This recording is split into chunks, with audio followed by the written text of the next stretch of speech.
Ako si Sulaiman Mahmud, nakatira sa Barangay Lower Tabiran, Kabuntalan, Maguindanao del Norte. Ako po ay 38 taong gulang.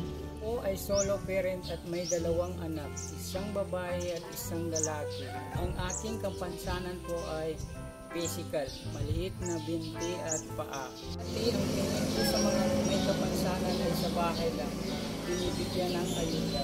Walang boses para may sakatuparan ang aming mga karapatan. Mula nang makasali ako bilang volunteer at enumerator ng humanitarian inclusion sa anticipatory action, nalaman ko na ang mga may kapansanan dapat nakikialam at kasama sa pagplano.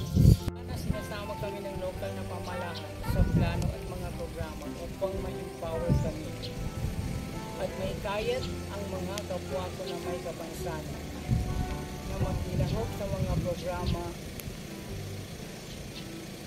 gawain at huwag mahiya para hindi maging vulnerable tuloy may bantang panganib. Maraming salamat po sa XI.